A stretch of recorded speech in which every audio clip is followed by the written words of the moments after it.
Bien, muy buenas noches, estimados colegas. Espero estén bien, se encuentren bien. El día de hoy vamos a continuar con la descripción de los temas. Y bueno, estamos en la parte de salud pública, quien les habla el doctor Milton Ávila, ya para la penúltima clase de esta asignatura. Bien, el día de hoy entonces vamos a repasar eh, justamente una bacteria muy interesante, a un género muy interesante como son los Mycobacteriums. Entonces, estaremos revisando estos segmentos. ¿Listo? Bien. Y hemos revisado en este segundo segmento el tema de dengue, ya lo conocemos, Chagas, también ya habíamos expresado puntos muy importantes. El día de hoy nos tocará hablar de lepra, ¿listo? Nos tocará hablar del bacilo de Hansen y también de tuberculosis del bacilo de Koch, ¿no? Primero entonces hablemos de la lepra. Veamos la hanseniosis o Hansen o enfermedad de Hansen. Vamos a hablar entonces de este tema el día de hoy. Bien, recuerden, siempre vamos ejercitando un poco. Lepra no es un tema muy complejo ni tampoco muy relevante con relación a el examen de la residencia médica. Obviamente en el diario vivir y, bueno, habiendo pocos casos, pero igualmente importante, es importante saberlo, ¿no? Bien, entonces veamos. Vamos a comenzar con las preguntitas que se han hecho a lo largo de la residencia médica y ahí estamos. El 2017 justamente se pregunta de la siguiente forma con relación a este tema y dice, ¿cuál de las siguientes puede ser confundida con lepra? Inciso A, varicela, B, lupus eritematoso, C, leishmaniasis visceral, D, úlceras, E, condiloma acuminado. Bueno, al final de la clase, recuerden muy bien, al final de la descripción del tema, respondemos, ya sé que la deben saber y, bueno, más de uno seguramente ya debe saber la respuesta, ¿no? Vamos a la pregunta del examen de la residencia médica 2019. El 2018 no se preguntó, ¿no? En el examen principal. En el 2019 sí, y dice de la siguiente forma. ¿Cuál de estas formas de lepra no es contagiosa? Inciso A, la tuberculoide, B, la cutánea, C, visceral, D, lepromatosa, E, indeterminado. ¿Cuál será la respuesta? Igual al final de la descripción del tema. Bien, vamos a otra pregunta. El 2020, ¿qué se preguntó acerca de lepra? ¿Qué se habrá preguntado? Bueno, dice de la siguiente forma. El control de contactos en el domicilio del paciente con lepra multibacilar debe realizarse, inciso A, 2 veces al año durante 3 años. Inciso B, 1 vez al año durante 2 años. Inciso C, 1 vez al año durante 5 años. Inciso D, 5 veces al año durante 1 año. E inciso E, 2 veces al año. ¿Cuál será la respuesta? Lo sabremos al final. Bueno, a pesar de que alguno ya lo debe saber, de seguro que sí, pero nos vamos a quedar con la duda hasta el final del tema. Y bien, comencemos entonces ya describiendo este tema, el tema correspondiente al número 10, correspondiente a lepra. Bien, entonces vamos a hablar justamente de esta enfermedad que viene desde hace mucho tiempo atrás, ¿no? Que está en el planeta. Bien, veamos. Lepra o Hansen. A manera de introducción, sabemos que es una enfermedad infectocontagiosa causada por el bacilo de Hansen. ¿Listo? Por el bacilo de Hansen o, en este caso, un nombre científico, Mycobacterium leprae. Se localiza sobre todo en piel y en nervios periféricos. Eso hay que resaltarlo muy bien. ¿Listo? Tiene un carácter endémico, sobre todo a nivel de valles y llanos, y se lo puede conocer por medio de otros nombres, ¿no? También se lo conoce como Lázaro, ¿listo? Se lo conoce como Lázaro, Lazarillo, Pugio, Chaquipugio, Mananto, cogido de la tierra, cogido del pozo, la sin amigos, ¿ya? Bueno, se la conoce de esa forma, ¿ya? Entonces ahí están los otros nombres de la lepra. Con relación a la situación epidemiológica en Bolivia, solo hay datos de acuerdo a las guías. Recuerden que estas guías son sumamente antiguas. De que se han modificado, bueno, no hay algo preciso, pero bueno. De los datos del 96 al 2007 muestran un ligero ascenso en la línea de tendencia. ¿Listo? A partir del 2007, como se ha cambiado en este caso la estrategia de trabajo y se ha iniciado la búsqueda, se ha visto justamente que los más prevalentes llegan a ser los departamentos de Pando y Beni. Hay una tasa de detección de 5,19 por 10.000 habitantes. ¿Listo? La tasa de detección. Es una tasa que va aumentando según estos datos. Bien, características epidemiológicas y propias de la enfermedad. ¿Cómo la tenemos que ir interpretando? Veamos. El agente causal, el Mycobacterium leprae. ¿Dónde se puede encontrar? Ya habíamos dicho dos lugares específicos. Uno, piel. Dos, nervios periféricos. Pero para ser más específicos, a nivel de los axones de estos nervios periféricos es donde se va a encontrar el Mycobacterium, destrozando en gran parte lo que es las vainas de mielina. ¿Listo? Las vainas de mielina. Sabemos muy bien que este Mycobacterium es intracelular y a nivel de las vainas de mielina de un axón de nervio periférico se encuentran células, las células de Schwann, ¿no es cierto? Estas células de Schwann que llegan a ser afectadas en el segmento y bueno, dejan al axón desprovisto de su vaina de mielina y por ende una conducción nerviosa en la intensidad. A nivel de la piel, estará a nivel de los músculos erectores del pelo, al nivel de los folículos pilosos, glándulas sudoríparas, ¿listo? En todo lo que es el integumento, ¿no? También se encontrará en la capa media, en la túnica media muscular de las arterias, en el endotelio de los vasos sanguíneos, que es muy interesante en el segmento, en el dartos escrotal y en el músculo liso del iris. Entonces son los lugares donde se puede encontrar el bacilo de Hansen. ¿Cuál es el modo de transmisión? Actualmente y aún no está claramente definido. ¿Listo? No está claramente establecido. Por lo tanto, se llega a admitir que la vía importante, la más importante es la vía respiratoria. ¿Listo? Se ha visto que ha habido por contagios, pero no han sido corroborados. Y siendo en este caso este bacilo del género Mycobacterium, se ve que es por vía respiratoria. El periodo de incubación puede ir a partir de 9 meses hasta 20 años. ¿Listo? Sabemos muy bien que es el periodo de multiplicación de la bacteria desde que ingresa hasta que genera la signosintomatología, ¿no es cierto? En promedio, llega a ser de 3 a 5 años. 4 años para la lepra tuberculoide y 8 años para la lepra lepromatosa. ¿Listo? Entonces, estos dos aspectos hay que saberlo muy bien. 4 años para la tuberculoide y 8 para la lepromatosa. ¿Listo? Muy bien, entonces a no olvidarlo. Bien, el periodo de transmisibilidad es variable. Tampoco se lo conoce muy bien, pero en este caso la mayor parte de los casos llega a ser en un término de 3 meses. ¿Listo? Muy bien. La evolución de la infección va de acuerdo a la susceptibilidad y resistencia. Más del 95% de los expuestos no llegan a desarrollar la enfermedad, eso por la resistencia que tienen de manera adecuada. Y el restante 5% puede desarrollar esta enfermedad. Bien, se tiene una clasificación de esta patología, la clasificación internacional, la cual nos arroja justamente este tipo de lepras. ¿Listo? La forma lepromatosa, la tuberculoide, el grupo indeterminado que no encaja en ninguno de los anteriores y el dimorfo lepra limítrofe o borderline. ¿Listo?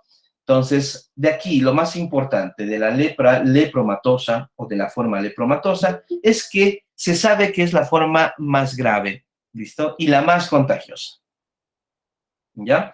Mientras que la tuberculoide es no contagiosa o escasamente contagiosa, pero a la vez llega a ser muy discapacitante por llegar, en este caso, a alterar todo lo que son los ramos nerviosos. El grupo indeterminado puede pasar desapercibido, puede ser una conjunción de ambos, ¿listo? Y bueno, puede evolucionar hacia uno de los dos tipos, tanto a la lepromatosa como a la tuberculoide. Y la lepra limítrofe o borderline, ¿listo? Es un tipo interpolar o intermedio entre la tuberculoide y la lepromatosa. Un intermedio entre esos dos, por eso se llama borderline, ¿listo? Entonces, a considerarlo y a tomarlo en cuenta. Bien, está ahí entonces la clasificación internacional. No olvidar, la tuberculoide, justamente la parecida a la tuberculosis no contagiante, y la lepromatosa es la más contagiosa. También existe la clasificación de Sidney y Hopling. ¿Listo? La de Sidney y Hopling. Este va de acuerdo al espectro inmunológico y lo clasifica en 6 grupos. Se tiene a la indeterminada, a la tuberculoide limítrofe, a la limítrofe media, a la lepromatosa limítrofe y a la lepromatosa. ¿Listo? Entonces, 6 grupos, que se deben considerar muy bien. ¿Listo? Entonces, de acuerdo a esta clasificación de Ridney y Hopling, también se puede realizar un cálculo y una clasificación epidemiológica con el índice bacilífero. Ya lo vamos a conocer más adelante. Existe también la clasificación operativa, la cual solamente se tienen 2 grupos, positivos o negativos. Positivos cuando se habla de la lepra multibacilar.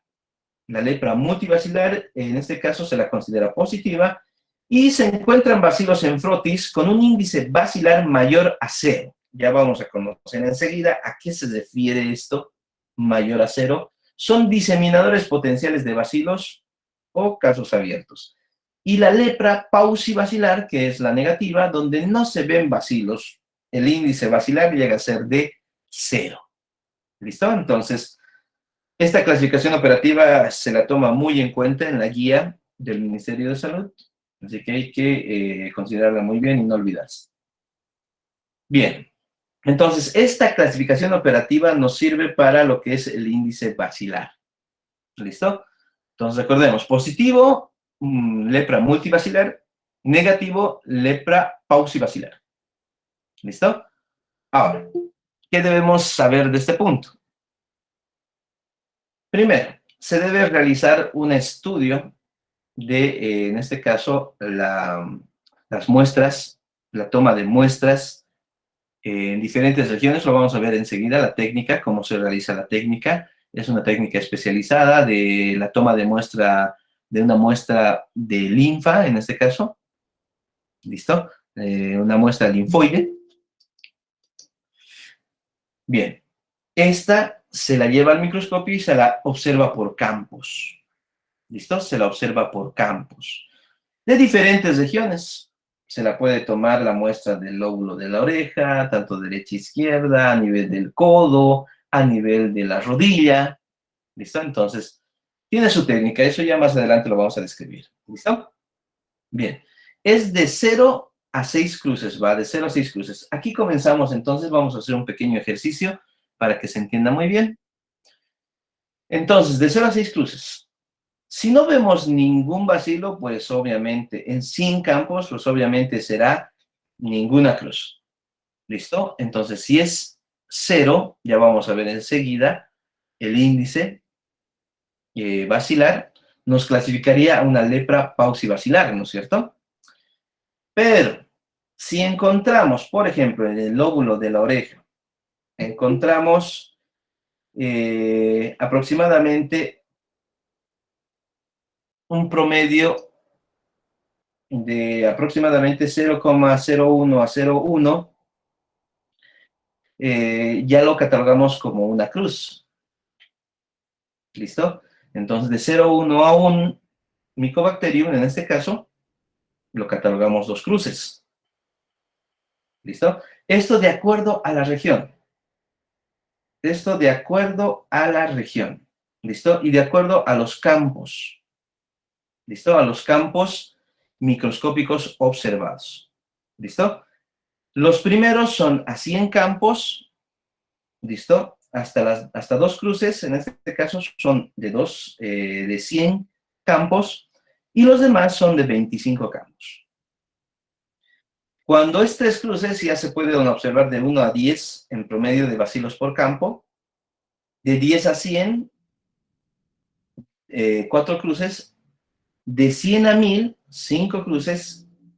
Y mayor a 1000, 6 cruces. ¿Listo? Entonces, ya tenemos en este caso la forma de promediar con relación a cruces.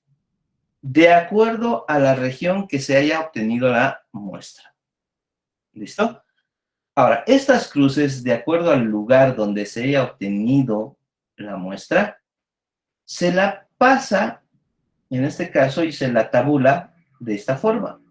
Por ejemplo, si en promedio se ha encontrado de 0,01 a 0,1 bacilos en 100 campos en promedio, ¿listo? Entonces le colocamos una cruz. Si hemos observado esa cantidad de bacilos, ese promedio por campo, a nivel del lóbulo de la oreja derecha. Por ejemplo, a nivel del lóbulo de la oreja izquierda hemos observado de 0,1 a 1, en este caso bacilos de promedio, por promedio, en 100 campos. Por ende, nos da 2 cruces. ¿Listo?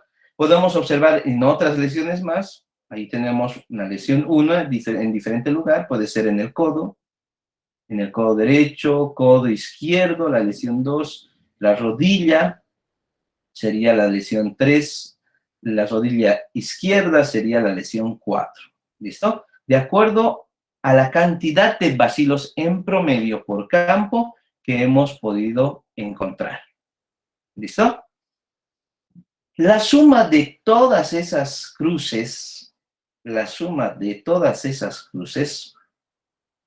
se la divide por la cantidad de lugares de muestra que se han leído. ¿Listo? Entonces sumamos las cruces. En este caso, nos da una cantidad de 13 sobre la cantidad de muestras que se han observado, que serían 6. Esta cantidad nos va a dar el índice bacilar. Y este índice bacilar nos va a servir, ¿listo? Nos va a servir para ya catalogar las cruces ya de manera adecuada. ¿Listo? Por ejemplo, este índice bacilar de 13 sobre 6 nos dará 2.2. En el redondeo sería solamente 2. Entonces, por un índice bacilar, nosotros diríamos que el paciente prácticamente es de 2 cruces. ¿Listo? En promedio. ¿Se ha entendido, colegas? ¿Se entendió?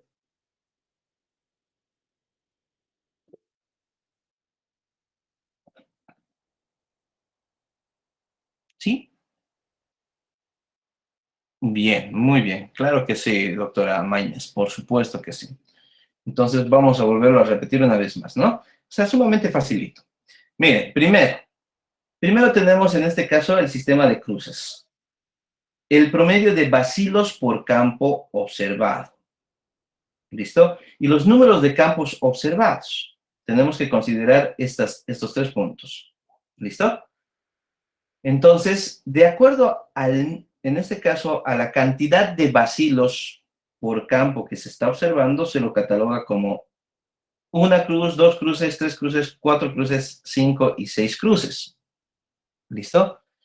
Pero este sistema de cruces, ¿listo? Va a ser por cada lesión. ¿Listo? Por cada lesión. Por ejemplo, colegas, ahora sí podemos practicar, si tienen una libretita en mano, sería más sencillo, ¿no es cierto? Yo la tengo y vamos a ir anotando. Por ejemplo, si digamos en el lóbulo de la oreja derecha encuentro un promedio de bacilos observado en 25 campos de 2, ¿cuántas cruces le damos?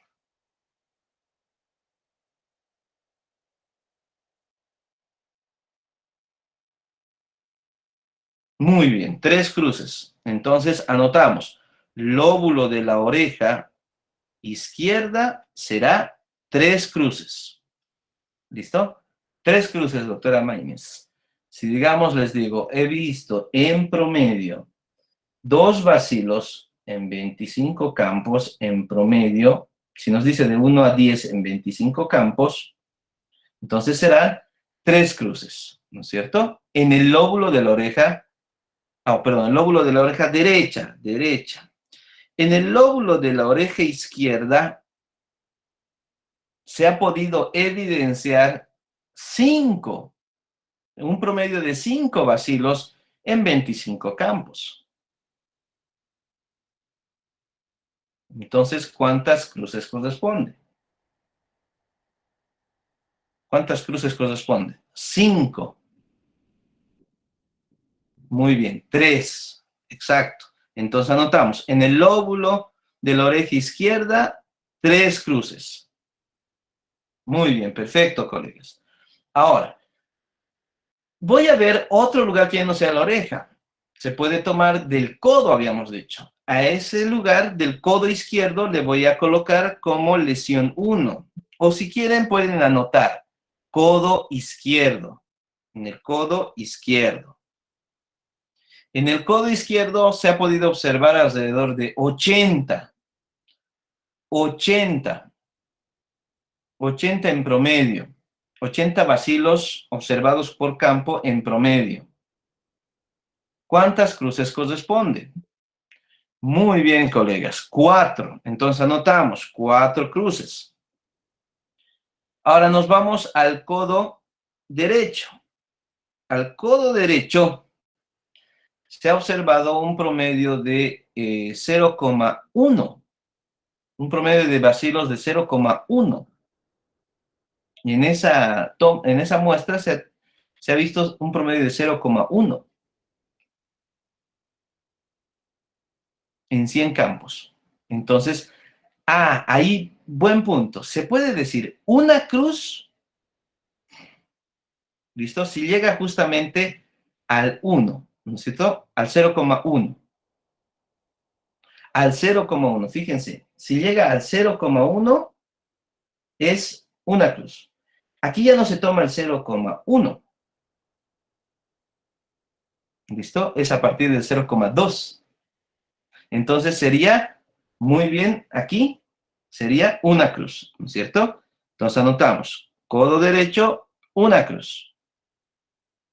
Vamos a la rodilla. En la rodilla podemos ver un promedio de, por ejemplo, más de 500 bacilos en promedio. ¿Cuántas cruces le voy a colocar en la rodilla izquierda? 5, perfecto. Y en la rodilla derecha he visto un promedio de por lo menos 1500 bacilos en 25 campos. Entonces le colocaré 6. Sumen todas las cruces del lóbulo de la oreja derecha, izquierda, codo izquierdo, codo derecho. ¿Cuánto nos dará en total?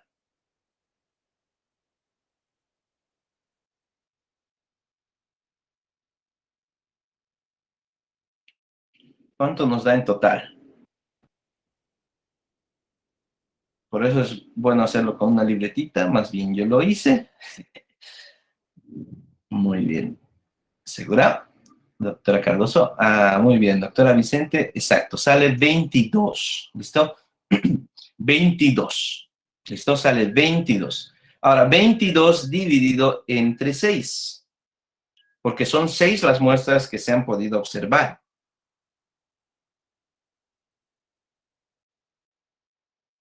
22 dividido entre 6. ¿Cuánto sale? 3,6. Perfecto. 3,6. ¿A cuánto los redondeamos?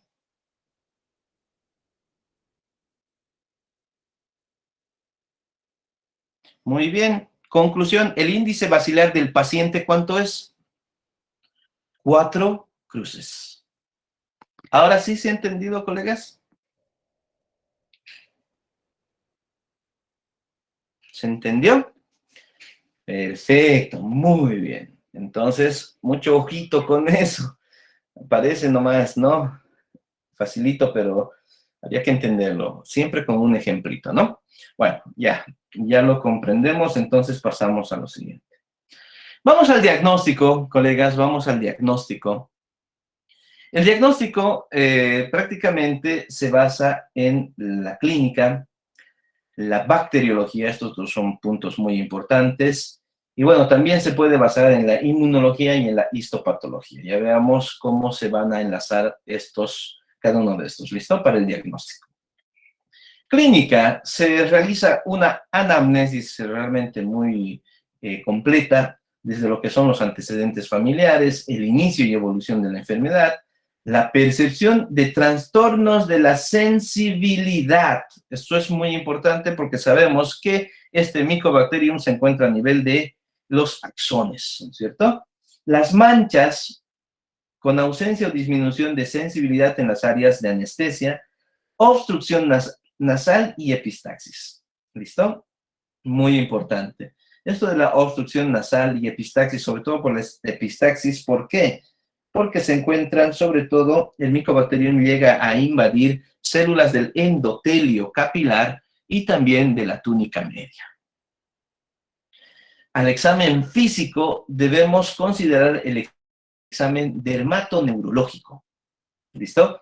Entonces, al momento de observar, sobre todo a nivel de las extremidades, bueno, se puede dar a diferente nivel, pero sobre todo a nivel de las extremidades, se pueden observar manchas o máculas eritematosas en los bordes e hipopigmentadas o hiperpigmentadas.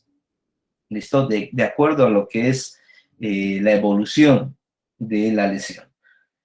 Son levantamientos, pápulas, placas, nódulos, y el leproma, que es un nódulo visible justamente, la hiperkeratosis en el segmento y diferentes fisuras, ¿no? Fragmentaciones de la epidermis. En el examen de sensibilidad debemos considerar la sensibilidad térmica, dolorosa y táctil, ¿no? Sabemos muy bien que el bacilo se encuentra a nivel de las terminaciones nerviosas, a nivel de los axones de los nervios periféricos. Es por eso que aquí en el examen físico lo más importante es la sensibilidad. Se debe revisar la superficie cutánea siempre comenzando desde arriba hasta abajo, ¿no? Todo lo que es la superficie corporal, comenzando desde lo que es la cara. De igual forma, se encontrará dermatosis en el segmento, desde manchas, la caída parcial de las cejas, la ulceración, nódulos. ¿Y eso por qué? ¿Por qué la caída parcial de las cejas? Porque se encuentra el Mycobacterium, recuerda muy bien, a un inicio habíamos dicho que invade folículos pilosos. ¿Listo? A nivel de las orejas habrá infiltración y elongación de los, en este caso, de los lóbulos. ¿Listo? Elongación de los lóbulos auriculares. Esta fascia es como se denomina. ¿Y en qué otra enfermedad también se encuentra? ¿Se acuerdan? Colegas, lo habíamos mencionado ya. Excelente, doctor Villaude. Muy bien, doctor Villaude. Es la fascia leonina. ¿Y lo hemos encontrado en qué otra patología? Marisela. Ya. ¿Otro comentario? Leishmania. Muy bien. Leishmania. ¿Listo? Leishmania. Muy bien. Bien. También entonces encontraremos ojos con hiperemia conjuntival, lagoftalmos, la nariz, que también hace confundir un poco con lo que es la leishmaniasis, en la cual se tendrá la perforación del tabique nasal y el aplastamiento de la nariz. ¿Listo? La laringe, muy importante aquí porque va a haber un cambio del tono de la voz. En el cuello habrá un engrosamiento, como se puede apreciar también en esta persona. Y las manchas es muy importante, ¿no es cierto? A nivel de todo el cuerpo.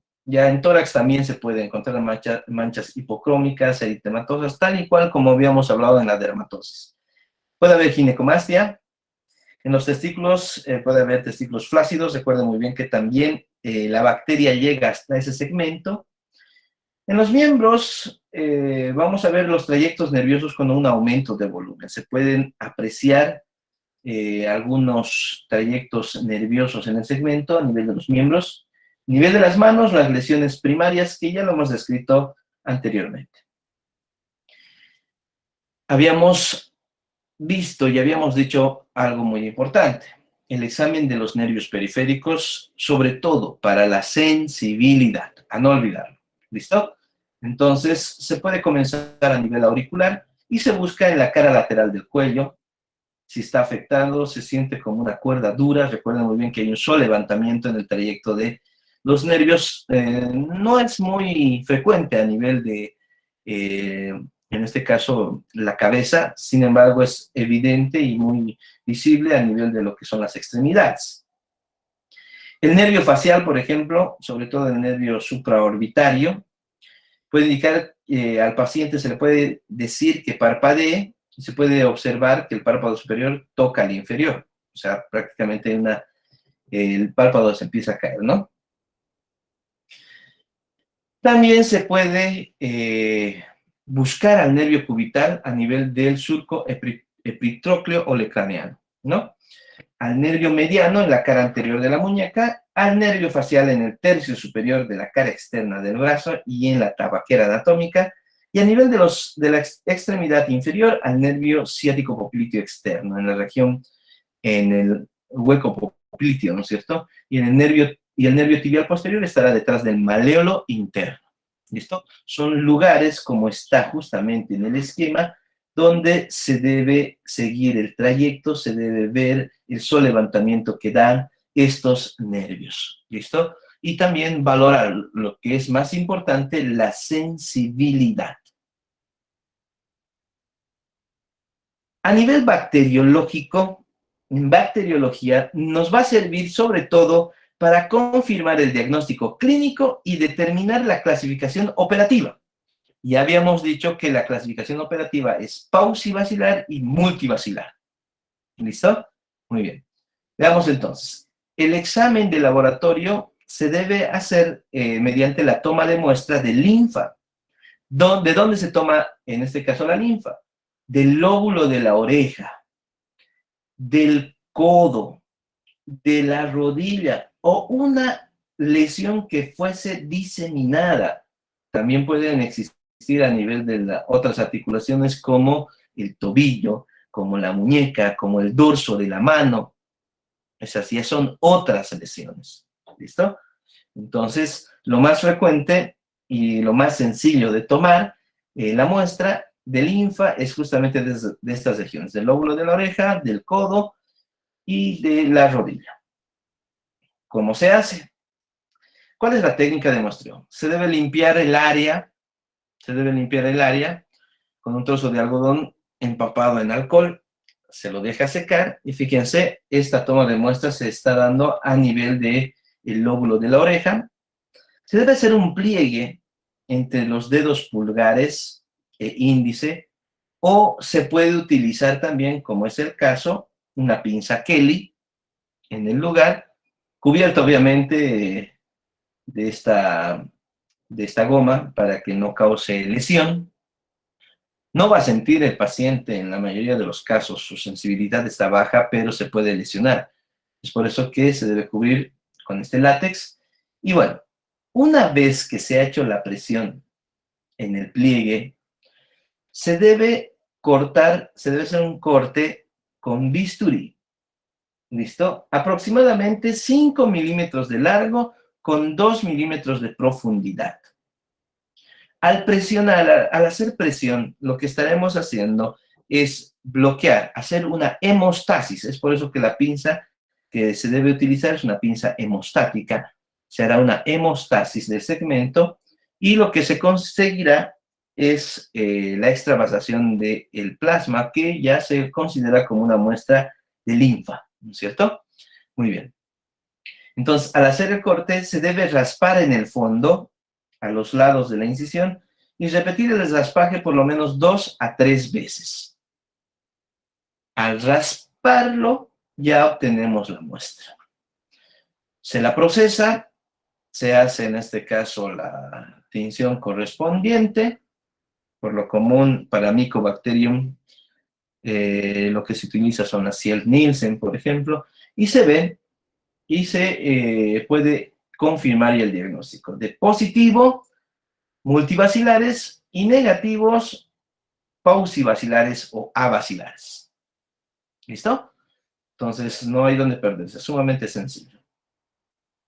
También se puede hacer pruebas de diagnóstico inmunológico, como la prueba de lepromina, similar a la intradermoreacción de Montenegro, similar a la, en este caso, a la prueba de la tuberculina, que actualmente se utiliza, pero en escasa cantidad, ¿no?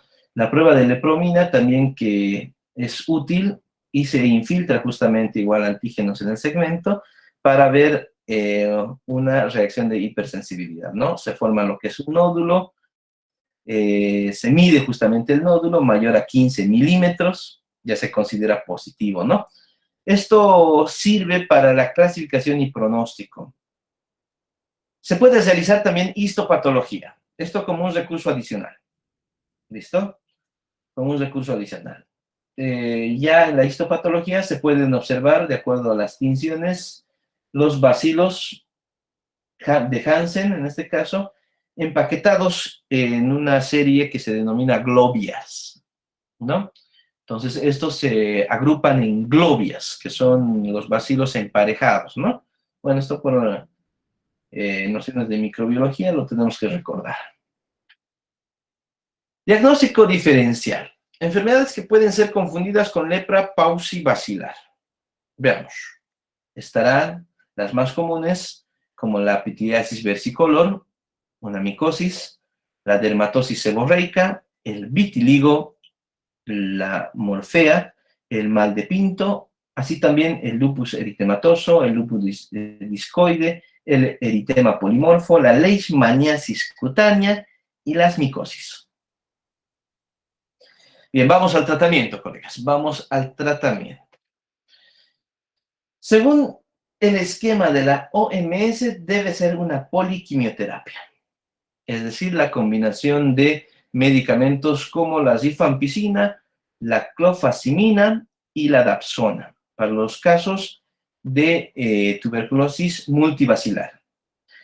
La rifampicina y la dapsona para los casos de lepra paucibacilar. Aquí algo muy importante, la duración del tratamiento varía. Si es paucibacilar es de 6 a 9 meses y si es multibacilar de 12 a 18 meses. Bien, complicaciones de la enfermedad, puede haber estados reaccionales, en este caso puede haber alteraciones del equilibrio inmunológico entre el huésped y la micobacteria, puede haber una recidiva, ¿listo? Esto justamente al finalizar el tratamiento.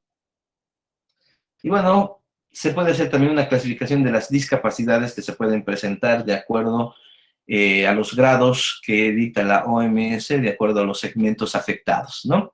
Hay un grado de discapacidad de acuerdo al órgano afectado. Por ejemplo, si es a nivel ocular, habrá grado 0, 1 y 2. Y eso hay que tomarlo muy en cuenta. Todo grado 0 siempre se va a representar en este punto como normal. A nivel de los ojos, un grado 1 se verá cuando la visión no se afecta y se puede contar, o sea, hay la visión a cuentadedos a 6 metros de distancia. ¿Listo? Grado 2, cuando la visión ya es reducida. Entonces ya hay una incapacidad de la prueba de cuentadedos. ¿Listo? Y también se presentan lagoftalmos. A nivel de las manos, el grado 1 será la pérdida de la sensibilidad a nivel de la palma. Mientras que en el grado 2, el daño ya va a ser sumamente visible y se va a poder observar heridas. La mano engarra y también la pérdida, en este caso, de tejido. ¿Listo? La mano engarra, les recordará algo, de seguro que sí, ¿no es cierto? Hay un nervio justamente que puede ser dañado y puede dar la mano en garra. ¿Cuál será? ¿Se acuerdan, colegas?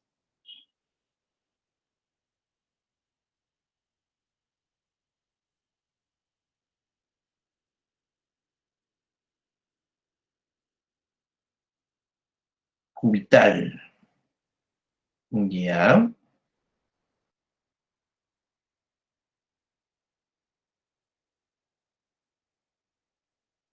¿Sí? ¿Estamos de acuerdo?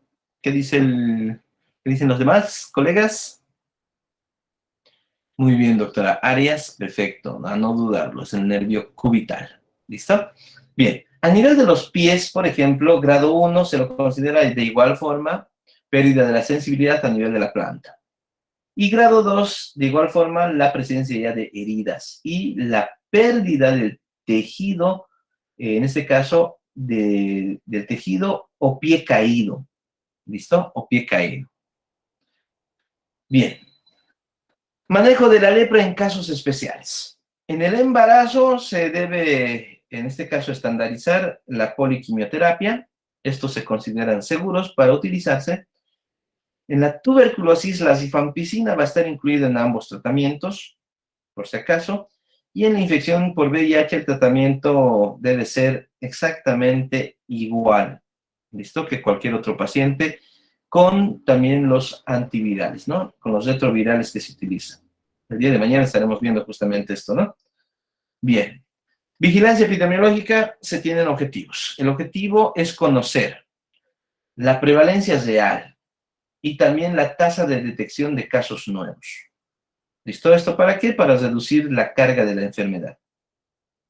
También se deben hacer investigaciones en la vigilancia y recolección de datos y fuentes de notificación para lepra, tanto multivacilar como pausivacilar. El control de contactos. Esto es importante, colegas. El control de contactos domiciliarios de pacientes pausivacilares, los pausivacilares. Pregunta, ¿pausivacilares son positivos o negativos? A ver, esto para estar más seguro. ¿Son positivos o negativos?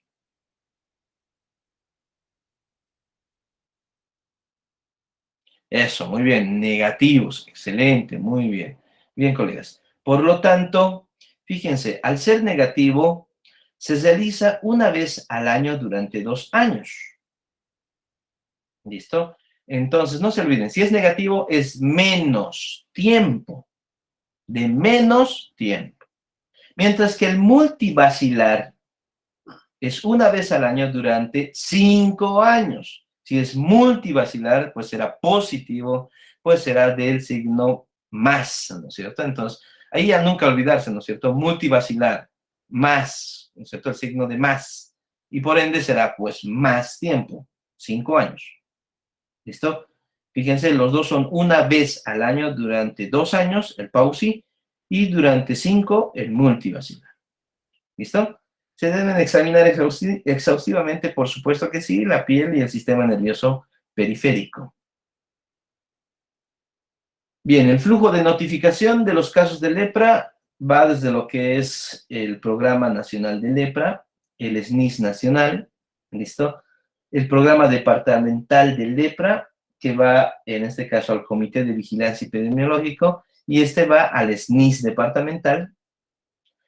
Y bueno, se puede ir dando desde lo que es la comunidad y los establecimientos de salud de acuerdo a los niveles. Esto pasa a la gerencia de red y este al Sistema Nacional de Información en Salud Departamental y este al SNIS nacional, ¿no? Estos están de la mano justamente con los programas nacionales y los programas departamentales. Y bueno, respondamos las preguntas que se han dado durante este tema. Veamos, ¿listo?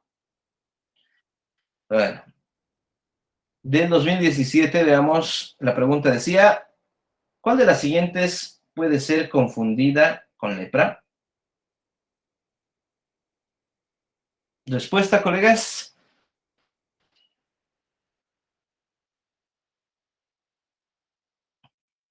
dice lepra. Dice lepra, consideren eso. No está diciendo ni paucivacilar ni, ni multivacilar. Por ende, la respuesta será, vamos en 5, 4, 3, 2, 1. Por supuesto que sí, leishmaniasis. ¿Listo? Solo dice lepra. Si hubiera dicho paucivacilar y ahí tuviéramos un pequeño problema, ¿no es cierto? Ya sería la respuesta B, porque la leishmaniasis visceral no tiene nada que ver, ¿no es cierto? Sobre todo la leishmaniasis cutánea es la que se puede ver ahí. Bien, vamos ahora con la pregunta del 2019. Y dice, ¿cuál de estas formas de lepra no es contagiosa? Vamos respondiendo, colegas, desde ya. A ver, vamos. La respuesta va en 5, 4, 3, 2, 1. Y no se olviden, la tuberculoide, habíamos dicho. ¿Cuál es la más contagiosa? La lepromatosa. El indeterminado puede ir de acuerdo a evolución, ¿no es cierto? Entonces no se olviden, respuesta, inciso A. Vamos con la pregunta del examen 2020. El control de contactos en el domicilio del paciente con lepra multivacilar debe realizarse. ¿Cuál es la respuesta? Aquí ya no se pueden confundir, ¿no es cierto? Ya hemos dado hasta un memo técnico, una forma de acordarnos. Ya no se pueden equivocar aquí, ni de por si acaso. Multivacilar, a ver, ya hemos dicho cuál es. Entonces la respuesta será, inciso C, una vez al año durante 5 años. No olvidarse, ¿listo? Muy bien. Enseguida continuamos entonces con tuberculosis. Bueno, vamos a hacer un receso. Wow, no había puesto mi diapositiva aquí. En breve regresamos. Un receso de 10 minutos, ¿está bien, colegas? 10 minutitos de descanso. ¿Sí? Bien, listo. En punto. 8 en punto volvemos, ¿listo? 8 en punto. 7 minutos ya. Listo. Volvemos en 7 minutos. 8 en punto. Continuamos.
Muy bien, colegas, continuamos. Continuamos. Bien, continuamos entonces con la presentación. Ahora nos toca hablar de tuberculosis. Es un tema un tanto largo, pero lo he sintetizado justamente en puntos claves y puntos importantes para no serlo tan largo ni tedioso. ¿Listo? Y bueno, vamos a comenzar. Este tema ha sido preguntado, pero sí o sí se pregunta sí o sí este tema. Ha sido una pregunta frecuente del examen de la residencia médica. Entonces, veamos, hablemos de tuberculosis. Bien, entonces, otra vez para retomar el estudio, el repaso. Con las preguntas, vamos a revisar las preguntas que hay a lo largo de la residencia médica. ¿Listo? Veamos, pregunta del año 2017 y dice, ¿se considera enfermo con tuberculosis a la persona con, inciso A, fiebre y radiografía de tórax que muestra patrón intersticial con infiltrado micronodular? B, presenta viraje de PPD en el curso de las siguientes 6 semanas. C, varón de 60 años con PPD mayor a 15 milímetros. D, tosedor crónico con baciloscopía negativa y cultivo positivo para Mycobacterium tuberculosis. Inciso E, paciente con tos y expectoración por más de 15 días. Bien, enfermo con tuberculosis. Bien, vamos con la siguiente pregunta. En 2018 se preguntó de la siguiente forma. Dice, un principio del tratamiento antituberculoso es, inciso A, asociación de varios fármacos y supervisión directa de la toma de tratamiento. B, asociación de dos fármacos y toma sin supervisión. C, tratamiento intermitente. D, tratamiento guiado por seguimiento por baciloscopía. E, tratamiento asociado de dos fármacos y supervisión directa de la toma del tratamiento. ¿Cuál será la respuesta? Pues la veremos al final del tema, ¿no? Vamos con la pregunta del 2019. Dice, entre los aspectos esenciales, la tuberculosis es una enfermedad, inciso A, social, infecciosa, contagiosa, de evolución crónica y curable. B, infecciosa, contagiosa y crónica. C, crónica, contagiosa y no curable. D, social pero curable. E, infectocontagiosa. ¿Cuál será la respuesta? La veremos al final. Pregunta del 2020. Dice, ¿qué medicamento antituberculoso de primera línea disminuye el efecto de los antidiabéticos orales? Inciso A, piracinamida. B, streptomicina. C, etambutol. D, rifampicina. E, cicloserina. ¿Cuál será? Veamos. Y por último, la gestión 2021 recientemente se preguntó de la siguiente forma. Señale el fármaco para el que se produce resistencia mediante la mutación del gen KTG relacionada a la catalasa peroxidasa del Mycobacterium. Perdón, esta pregunta se ha colado. Con razón esta pregunta es de medicina interna. ¿Listo? Esta pregunta es de medicina interna. Esta la vamos a guardar, pero de todas formas lo he incluido. Lo vamos a guardar. Esta ya va más con medicina interna, ya que en las guías no menciona justamente este tipo de alteraciones, pero ahí está. Ha sido también pregunta de esta gestión 2021, de la gestión 2021. Así que ahí está, ¿no? Bien, esta es correspondiente a salud pública. ¿Listo? Una persona enferma con tuberculosis pulmonar VAR positivo puede contagiar, inciso A, al compartir utensilios. B, al toser, cantar y estornudar. C, al dar la mano y saludar de beso. D, al tomar del mismo vaso con otra persona. E, al compartir prendas de vestir.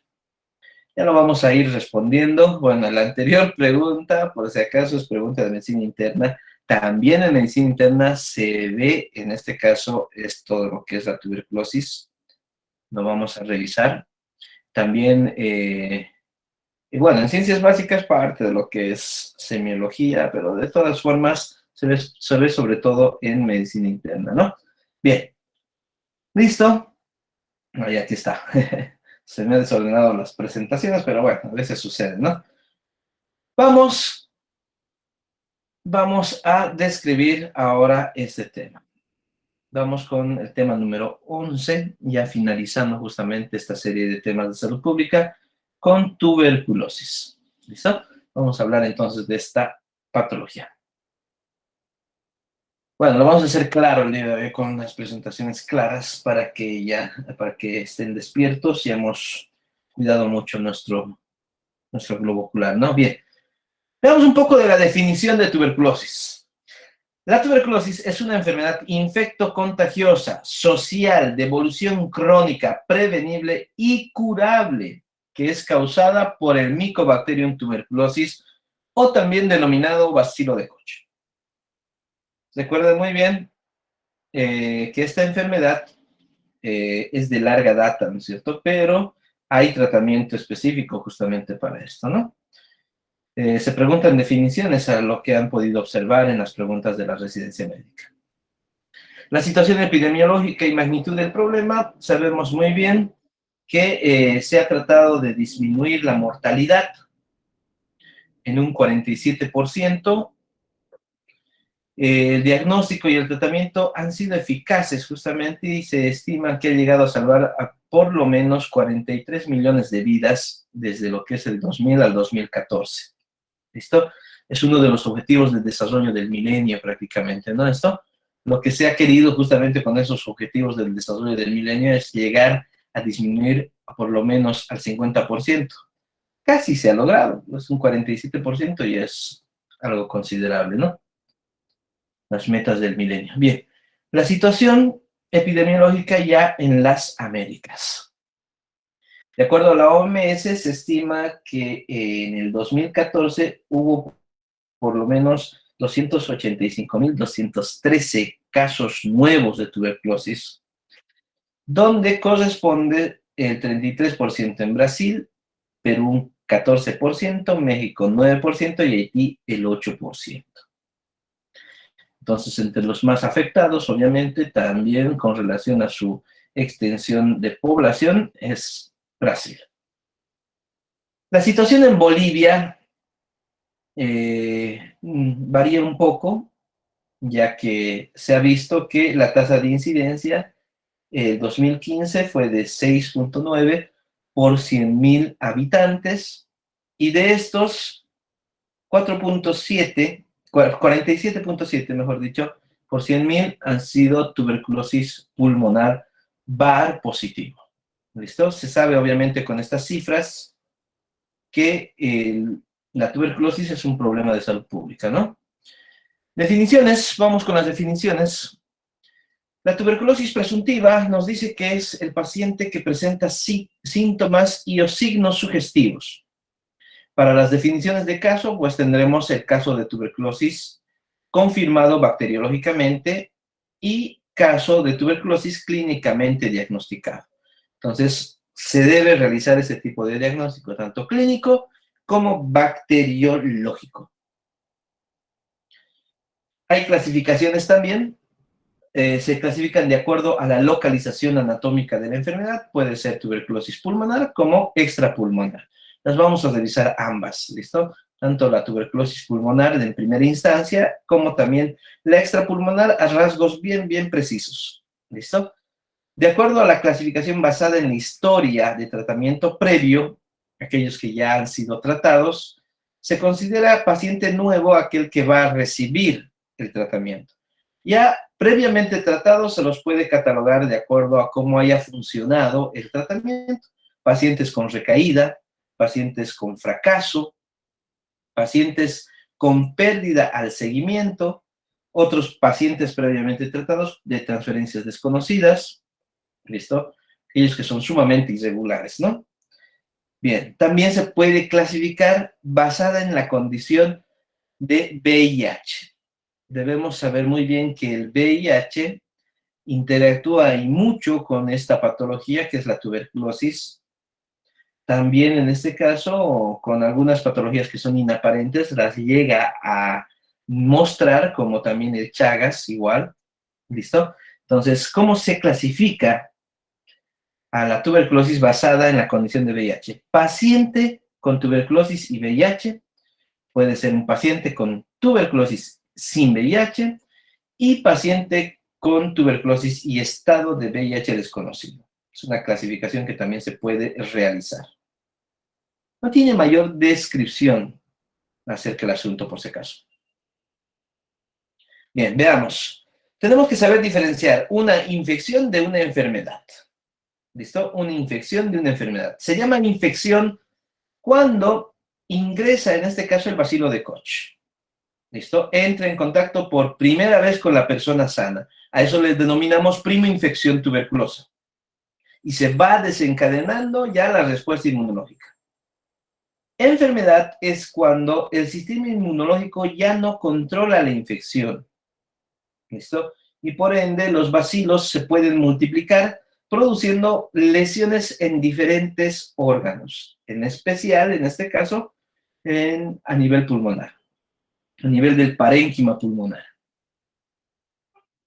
La forma de transmisión sabemos muy bien que es por vía aérea. El mecanismo de transmisión favorece la transmisión la concentración de bacilos.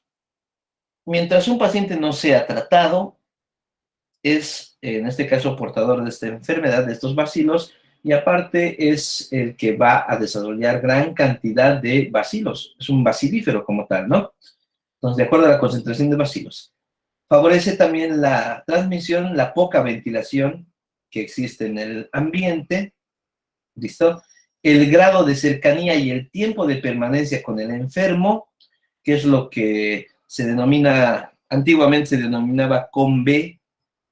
Hay con B positivo, con B una cruz, dos cruces, tres cruces, pero bueno, en la guía no la menciona, ¿no? Entonces, con fines epidemiológicos también se la consideraría, ¿no? Bien, de acuerdo al cuadro clínico, tanto para la tuberculosis pulmonar como la extrapulmonar, existen síntomas generales, ¿listo? Y algunos síntomas específicos. Los síntomas generales van desde la hiporexia, la astenia, pérdida de peso, fiebre o diaforesis nocturna, malestar general. Mientras que en los específicos ya debemos considerar este punto, bien importante. Tos con expectoración con más de 15 días. A ese paciente con tos, con expectoración más de 15 días, lo conocemos como sintomático respiratorio, ¿no es cierto? Y bueno, también a esto le añadimos expectoración hemoptóica, hemoptisis, dificultad respiratoria, ¿listo? Y en la extrapulmonar va de acuerdo al órgano afectado, puede haber alteraciones o afecciones articulares, puede haber digestivas, pueden haber afecciones neurológicas, ¿listo? Entonces ya lo vamos a revisar. Puntos más específicos de acuerdo a la tuberculosis extrapulmonar. Con relación a la detección pasiva y búsqueda activa de casos, la detección pasiva consiste en la identificación del sintomático respiratorio. Esto en los pacientes que vienen a consulta, ¿listo? Por afecciones respiratorias. ¿Listo? Hay algunos que vienen con la diaforesis nocturna y algunos que vienen con la sensación de tos que prácticamente no pasa, ¿no es cierto? Entonces, si vienen a consulta o al centro de salud, es la detección pasiva. La detección activa ya es la búsqueda de sintomático respiratorio, que como recordarán la mayoría de nosotros colegas realizamos en provincia, ¿no es cierto? En el área rural, en el zote rural, ¿no es cierto? La búsqueda activa de sintomático respiratorio. Bien, entonces, recuerden muy bien que el diagnóstico para la tuberculosis se basa en un método clínico, ¿listo? Ya hemos visto, de acuerdo a la historia clínica completa del paciente, y los métodos bacteriológicos, entre los cuales está la baciloscopía. Para la baciloscopía es muy importante saber la muestra que se va a tomar, y la muestra en este caso, que se debe obtener es el esputo o flema, ¿listo? Estos para ya llevar a analizarlos, ¿listo? Y procesarlos, mediante una técnica, ¿no? Se pueden teñir mediante la técnica de Ciel-Nielsen, para luego observar los bacilos ácido-alcohol resistentes. El método clínico, ya lo hemos mencionado, se basa en la elaboración de una historia clínica completa. ¿Listo? Bien, ¿qué es lo que sucede para que se genere justamente la signosintomatología de una tuberculosis pulmonar? ¿Qué es lo que sucede? Básicamente es cuando hay la prima infección, ingresa el bacilo por las vías aéreas. Al ingresar por las vías aéreas, se introduce hasta lo que son los alvéolos, ¿listo? Hasta los alvéolos. Y de los alvéolos en el trayecto es detectado justamente por los macrófagos, por las células de polvo, ¿no es cierto? Las células polvosas que están en el epitelio respiratorio del árbol bronquial. ¿Listo? Entonces, lo que sucede es que al momento de ingresar llega a ser detectado. Al ser detectado, este macrófago lo fagocita. Lo fagocita. Al fagocitar, en este caso, este macrófago llega a burlar, en este caso, el sistema de defensa. Al ser intracelular, se empieza a multiplicar. Pero al momento, en este caso, de multiplicarse e ingresar, en este caso, a nivel intracelular, llega a ser, llega a persuadir justamente esto de lo que es el sistema inmune. Si esta persona ha recibido la vacuna, lo que va a suceder es que va a ser rodeado, estos macrófagos que han estado ya con el bacilo de Koch, van a ser rodeados por leucocitos, por linfocitos T, los CD4, los linfocitos T de memoria, y macrófagos que van a rodear, en este caso, todo lo que se denomina el granuloma. Macrófagos ya modificados, denominadas células epitelioides. ¿Listo? Estos van a constituir ya el granuloma. Entonces, de afuera hacia adentro, el granuloma tendrá células epitelioides, macrófagos modificados, linfocitos que estarán rodeando, y dentro estará, en este caso, el Mycobacterium dentro de lo que son los macrófagos, ¿no es cierto? Los macrófagos inactivos. ¿Listo? Estos macrófagos que van a formar una célula multinucleada, ¿no? La célula gigante multinuclear. ¿Listo? Entonces, así se va formando este granuloma. Este granuloma forma el tubérculo calcificado conocido como complejo de Ranke. ¿Listo? Bien, ¿qué sucede después? Una vez que se ha formado ese tubérculo, cuando empiezan a bajar las defensas, los bacilos pueden volver a salir. ¿Listo? Como ya están multiplicados dentro de los macrófagos, dentro de estas células gigantes multinucleadas, al bajar las defensas pueden volver a salir, como sucede en inmunodeprimidos como pacientes con portadores de VIH, ¿no es cierto? Entonces, con patologías crónicas, pueden volver a salir y salen justamente a cercanías de lo que son los ganglios regionales, formando lo que es el complejo primario o de Ghon, el cual va a hacer que esto se disemine. Ahora, al diseminarse, estos van a despertar una respuesta a nivel sistémico y también a nivel del árbol bronquial, haciendo que aumente la cantidad de mucosidad, ¿no es cierto? Que va a ser también el caldo de cultivo para los nuevos bacilos. ¿Listo? Muy bien. Entonces, pasada esta etapa, la infección puede mantenerse contenida, puede diseminarse rápidamente y reactivarse. ¿Listo? Entonces, de ahí se dará, en este caso, la fiebre, esto obviamente por las diferentes moléculas que elimina una bacteria, en específico el Mycobacterium, un bacilo, como aptenos que van a estimular el hipotálamo, ¿Listo? También en este caso pueden generar la diaforesis en forma de contrarrestar justamente la fiebre, la diaforesis nocturna. Y bueno, la forma, en este caso, matutina también de defensa del cuerpo humano, hace que en las mañanas sea, en este caso, el periodo en el cual se produzca mayor cantidad de secreciones, ¿no?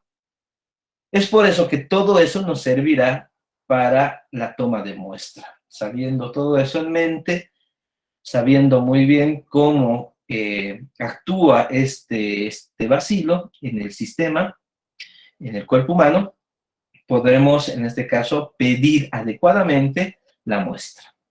¿Cuántas muestras se toman? Se piden 3 muestras de esputo. ¿Listo? La primera es al momento. ¿Listo? Es al momento de identificarlo. Entonces, si es vigilancia activa, entonces en la búsqueda de sintomático respiratorio se preguntará al paciente, se hará una anamnesis y el paciente referirá tos y demás signos sintomatología. Tos por más de 15 días con expectoración mucopurulenta será el punto de partida para pedirle ese momento con un frasco de recolección la primera muestra. Nosotros teniendo en cuenta eso, tendremos nuestro segundo vaso recolector, ¿no es cierto? Que le dejaremos al paciente para que recolecte la muestra al día siguiente al levantarse, porque sabemos muy bien que es el periodo de tiempo donde más se producen las secreciones, y mejor aún si es de la parte baja del árbol bronquial, ¿no es cierto? Proveniente del árbol bronquial.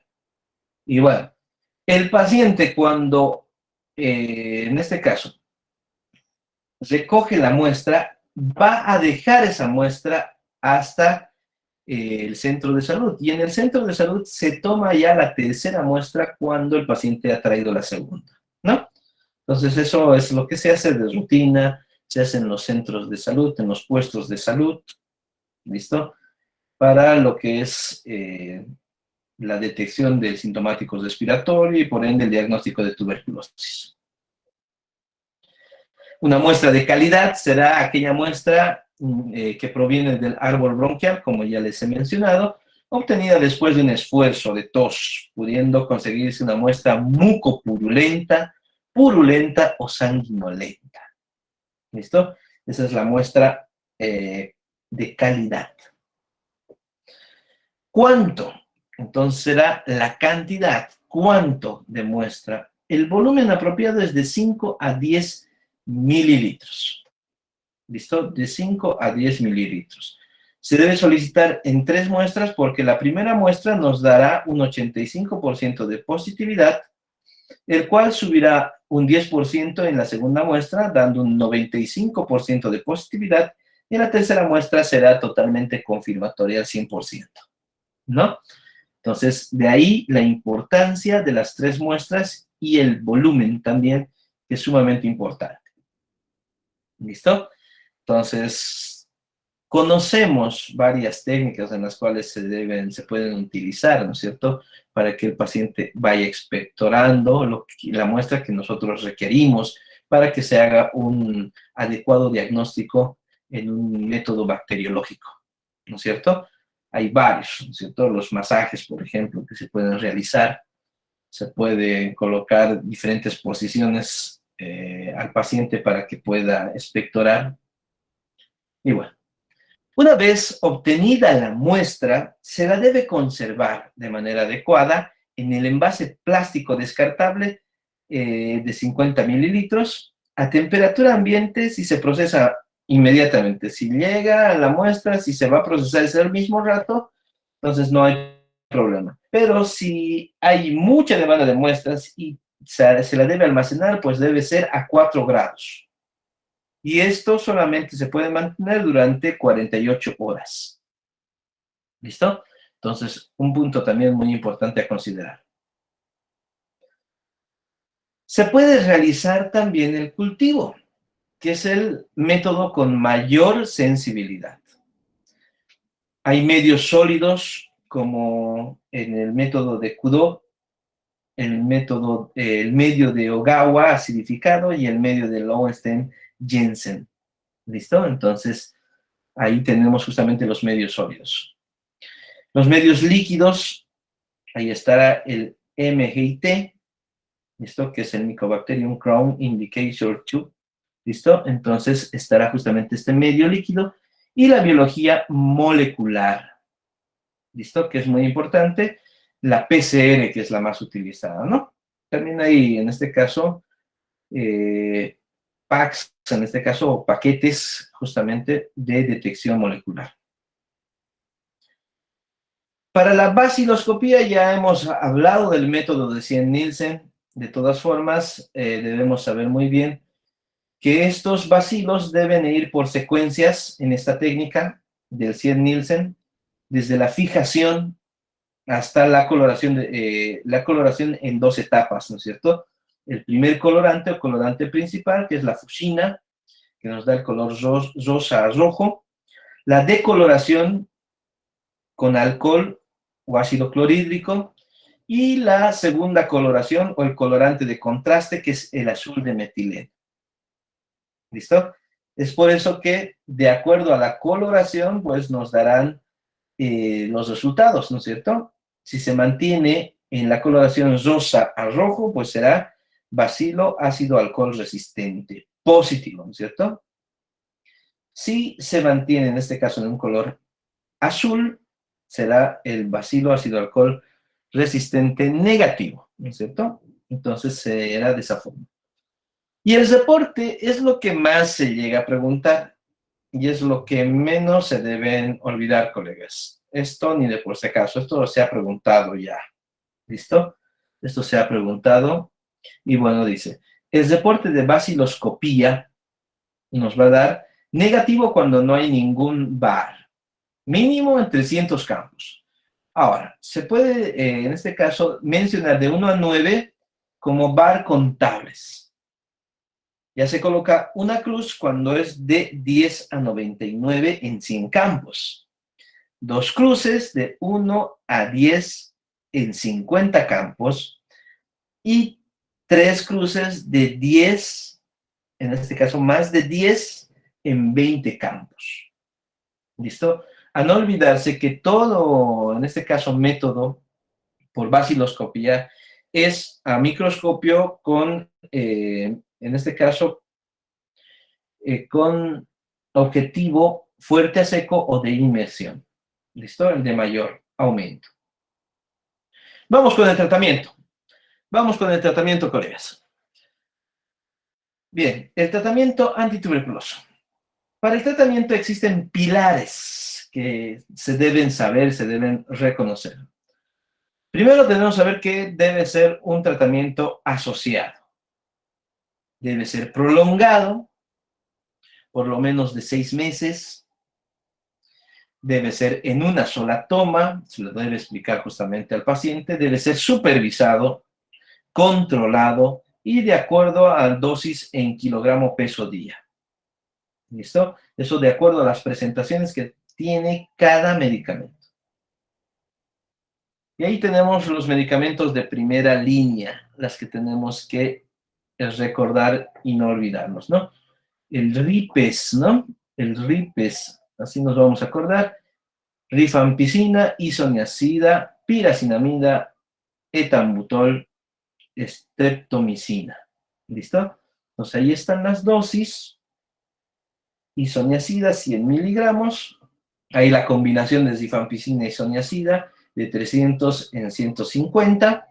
El etambutol de 400, la piracinamida de 500 y la streptomicina que viene en 1 gramo en frasco. ¿Listo? Y la rifampicina también viene en suspensión. De todas formas, esto de igual forma lo van a tener para que para que lo puedan repasar. ¿Listo? Para que lo puedan repasar. Veamos entonces con relación a los mecanismos de acción que presenta estos antituberculosos. De cajón tenemos que saber muy bien que la isoniazida va a actuar a nivel de la pared celular que presenta el Mycobacterium. Esto para no olvidarse, isoniazida para los ácidos micólicos, ¿listo? Inhibiendo justamente su síntesis de los ácidos micólicos.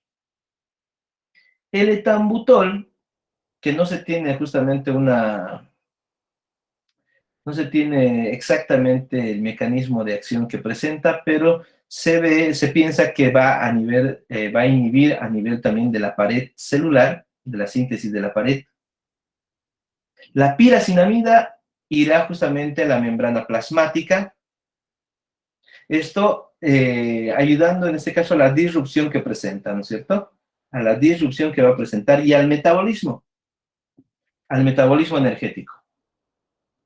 La rifampicina, esto para no olvidarse, rifampicina con R de RNA, entonces inhibe la síntesis justamente de RNA.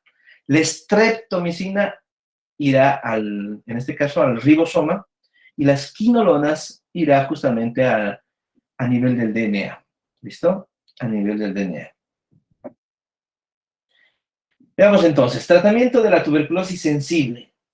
Tratamiento de la tuberculosis sensible. Se tienen dos fases. Una es la fase intensiva y la otra es la fase de continuación. La fase intensiva siempre va a ser de 2 meses. ¿Listo? Entonces la forma de acordarse es 2 RIPE, 4 ZI. ¿Listo? Significa 2 meses de rifampicina, isoniazida, piracinamida y etambutol.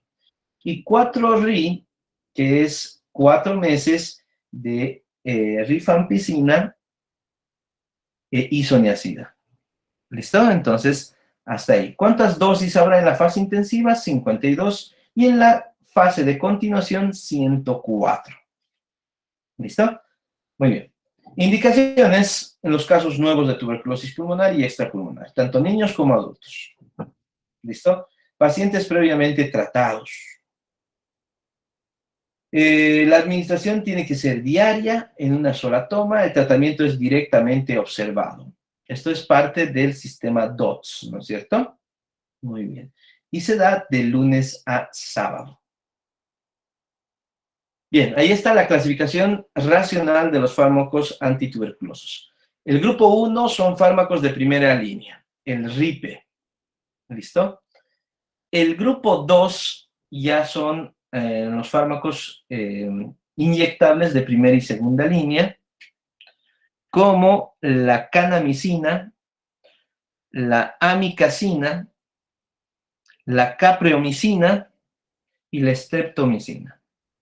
¿Listo? Entonces, ahí están el grupo 2, los inyectables, tanto de primera como segunda línea. Entre estos, ¿cuál estará la de primera línea, el inyectable de primera línea? ¿Cuál?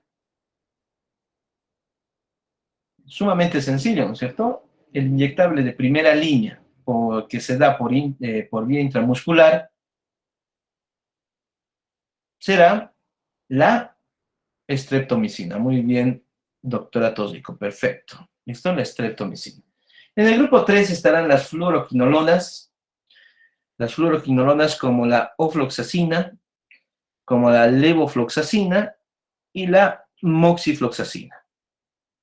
¿Listo? En el grupo 4 estarán los bacteriostáticos de segunda línea, entre los cuales tenemos a la etionamida, tenemos a la protionamida, cicloserina y el ácido paraminosalicílico. ¿Listo? En el grupo 5 están los fármacos de dudosa actividad. La OMS no lo recomienda, por si acaso, en pacientes con tuberculosis multidrogos resistente. ¿Listo? Entonces, muy bien. Continuamos. Bien, tuberculosis infantil. Definiciones y manejo de contacto. Hablamos de caso índice en esta tuberculosis infantil al paciente con diagnóstico de tuberculosis. Hablamos de contactos prioritarios a todo menor de 5 años en contacto estrecho con el caso índice. Y hablamos de contacto reciente con el caso índice cuando hubo contacto menor a 3 meses con el caso índice. ¿Listo? Entonces, estas definiciones son muy importantes a tomarlas en cuenta. Y aquí estará el manejo de la tuberculosis infantil. Pues será de la siguiente forma. La niña o niño en contacto con el caso de tuberculosis pulmonar, si es menor de 5 años, pues tendremos que saber si los síntomas duran más de 2 semanas. Y sabemos muy bien que los síntomas pueden ser tos, fiebre, anorexia, pérdida de peso. ¿Listo? Si en este caso existen estos síntomas, se puede realizar ya el tratamiento antibiótico de amplio espectro de manera adecuada por 10 días. ¿Listo? Pero si no hay ninguno, en este caso, administrar el tratamiento antituberculoso. ¿Listo? Si los síntomas persisten y no mejoran, iniciar el Riperidone. ¿Listo? El tratamiento de fase, la primera fase y de la segunda fase, ¿no es cierto? La de 2 meses y la de 4 meses. Si es mayor de 5 años y en este caso está con tos, fiebre, pérdida de peso, en este caso mayor a 2 semanas, se debe emitir para investigar el caso de tuberculosis. ¿Listo? Y si es que no, solamente se lo debe orientar.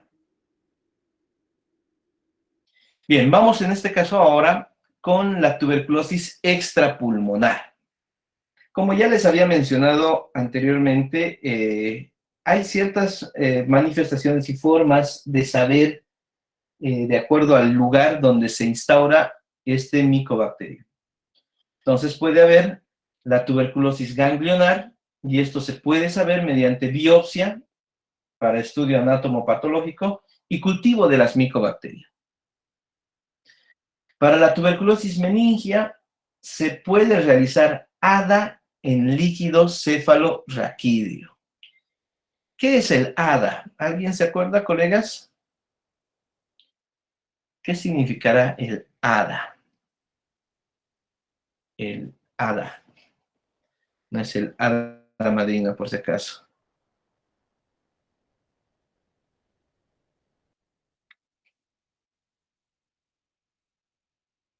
Eso, ya, muy bien. Muy bien, doctor Valdivieso. Es la adenosina desaminasa. ¿Listo? La adenosina desaminasa.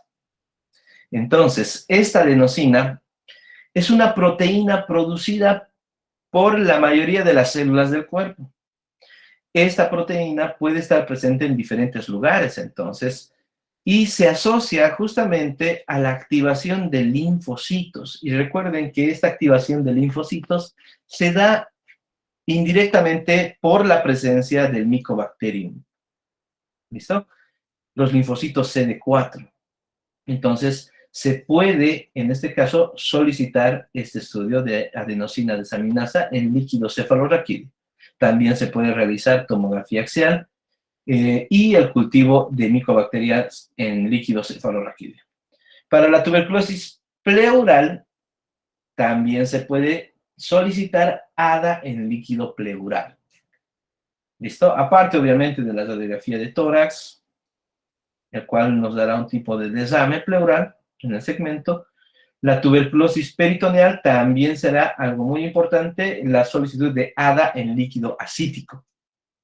¿Listo? La ecografía abdominal nos dará ya los parámetros de ascitis, ¿no? En el segmento. Y también se puede realizar biopsia peritoneal, un estudio histopatológico y el cultivo de las micobacterias. En la tuberculosis osteoarticular existe justamente a nivel de la columna vertebral el mal de Pott. Puede generar justamente esto, que es el mal de Pott. Y se puede realizar también biopsia a ese nivel. Lo mismo sucede con la tuberculosis pericárdica. Se puede pedir ADA en líquido pericárdico. Ya sabemos qué es y para qué sirve y cuál es su fundamento, ¿no es cierto? En la tuberculosis renal, el examen general de orina y la ecografía de orina arrojan puntos también muy importantes, ¿no? Muy bien. Veamos, la prevención de la tuberculosis y la promoción de la salud debemos considerar lo siguiente. Se debe cortar la cadena de transmisión. Se debe cortar la cadena de transmisión. Listo. Entre los otros puntos se debe realizar la vacunación. Esto sí o sí se realiza en la mayoría de los centros, salvo en aquellos partos que son domiciliarios, en los cuales se debe incentivar a los partos ya, en este caso, nosocomiales, ¿no? La vacunación de la BCG es muy importante, al igual que la quimioprofilaxis o terapia preventiva, el control de contactos y las medidas de protección, ¿no? Como taparse la boca al toser, ventilar y mantener limpia la vivienda y obviamente condiciones adecuadas, ¿no? En el segmento. Bien, programación y sistemas de información. Esta programación nos sirve sobre todo para realizar campañas, ¿listo? Esto de acuerdo a la incidencia de tuberculosis pulmonar que se encuentra en la región. Por ejemplo, cuando es menor a 100 por 100.000 habitantes, en la programación de sintomáticos respiratorio y casos de tuberculosis pulmonar será de la siguiente forma. Si la incidencia es menor, entonces se considera que se encontrará un 1% de la población sintomática respiratoria, ¿no? Siendo sintomático respiratorio. De este 1%, los casos de tuberculosis pulmonar serán del 10%, de este 1% de sintomático respiratorio. Y así va aumentando, fíjense, de 100 a 150, obviamente de 101 a 150 por 100.000, será 1,5 por 100, ¿no es cierto? Entonces, los casos serán el 10%. En todos los casos de tuberculosis pulmonar del sintomático respiratorio serán del 10%. Mayor a 150 por cada 100.000 habitantes será, lo esperado serán sintomáticos respiratorios de 2,5% de la población total.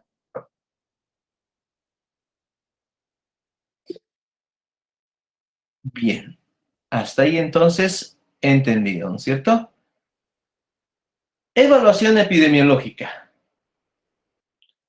Con relación a la evaluación epidemiológica, esta va a medir el impacto del control, si es que las campañas de prevención han sido adecuadas. ¿Listo? Y esto como incidencia de la enfermedad o el riesgo anual de infección, conocido también como RAI. ¿Listo? Entonces vamos a ver si hay un riesgo anual de infección. Esto va a ser de acuerdo al impacto de control que hemos realizado para la tuberculosis. También valora la magnitud de la enfermedad. Esto obviamente sirve para lo que es la programación anual, ¿no es cierto? Lo que se maneja comúnmente, lo que se realiza a fin de año en cada centro de salud, que es el POA, ¿no es cierto? El plan operativo anual. Vamos ahora a las reacciones adversas a fármacos antituberculosos, más conocidos como RAFA. Bien, vamos ahora en ese segmento. ¿Listo? Bueno, lo he intentado resumir lo más que se ha podido. Hay algunos puntos que sinceramente merecen un poquito más de explicación.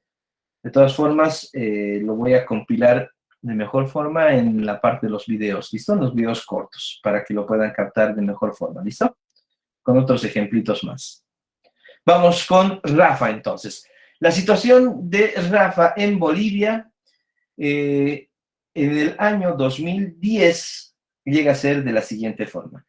El que está con mayor cantidad de casos notificados es la ciudad de La Paz. Es la ciudad de La Paz con 101 casos notificados, el cual nos da un 52,6%. ¿Listo? Después de La Paz se encontrará Cochabamba. ¿Listo? Y por último, en este caso, en tercer lugar, estará Santa Cruz. ¿Listo? Entonces, los departamentos del eje, ¿no es cierto? Del eje central. ¿Qué es RAFA? ¿Qué son las reacciones adversas? Es todo evento adverso, inesperado y no deseado, después de la administración de estos medicamentos antituberculosos, pero con relación a la dosis y vía usualmente empleadas para el tratamiento. Entonces, esa es la definición de RAFA. ¿Cuáles son los grupos y factores de riesgo? Estará la desnutrición, el alcoholismo, las hepatopatías, los antecedentes personales y familiares de RAFA, la infección por VIH, que es uno de los más importantes, al igual que la tuberculosis diseminada y avanzada y la diabetes mellitus. Además, estarán las nefropatías, las atopias, el embarazo y puerperio, el tratamiento irregular, en este caso para la tuberculosis, las parasitosis, los síndromes de mala absorción, cardiopatías y colagenopatías. ¿Listo? Entonces, estos son los grupos y factores de riesgo. Bien, se puede clasificar. RAFA se puede clasificar y esto lo tenemos que considerar y muy bien. Se puede clasificar según el mecanismo que desencadena el evento. Por ejemplo, en toxicidad, intolerancia e hipersensibilidad. ¿Listo? Se puede clasificar según el órgano afectado. Se pueden dar, en este caso, manifestaciones dérmicas, que son las más peligrosas, al igual que en Chagas. Estos medicamentos prácticamente despiertan reacciones de hipersensibilidad sumamente fuertes a nivel gástrico, a nivel hepático, renal, sanguíneo, entre otros. Y de acuerdo al grado de severidad del evento, o sea, de la reacción adversa, puede ser leve, cuando no compromete el estado general del paciente. Y esto se puede manejar en primer nivel de atención. Moderada, ya cuando sí va a comprometer el estado general, pero se puede manejar en el segundo nivel de atención. Y grave, cuando ya es el compromiso general y su manejo ya es por hospitales de tercer nivel. Bien, veamos entonces algunos criterios de reinstauración de la medicación antituberculosa. Si hay reacción adversa, lo que se debe hacer primero es cortar, en este caso, el medicamento que está ocasionando la reacción adversa. Lo primero. ¿Listo? Pero no se debe dejar de lado el tratamiento. Es por eso que existen estos criterios de reinstauración de la medicación antituberculosa. Hay que evaluar una conducta de rescate de todos los medicamentos. ¿Listo? Excepto en Steve Johnson y hepatitis.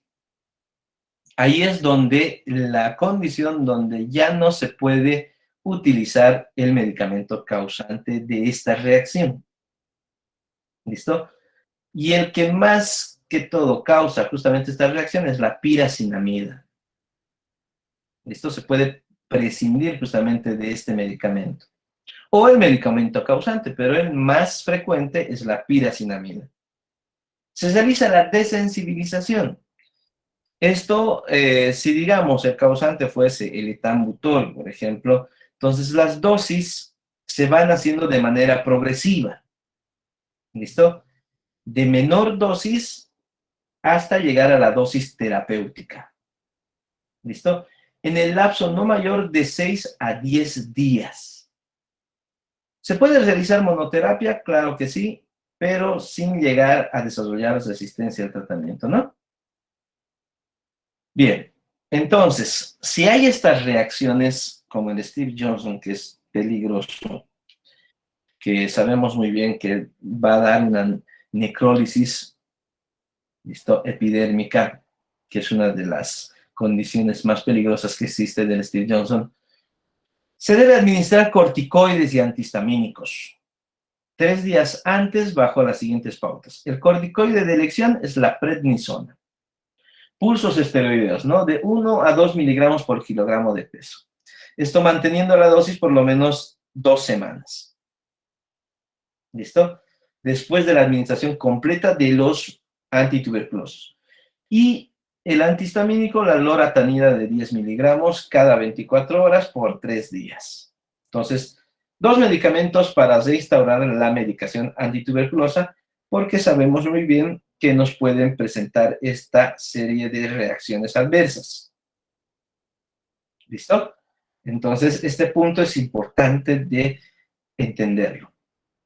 Ahora, los esquemas se pueden modificar en cuestión a tiempo de acuerdo a la reacción al medicamento que se pueda acontecer. ¿Listo?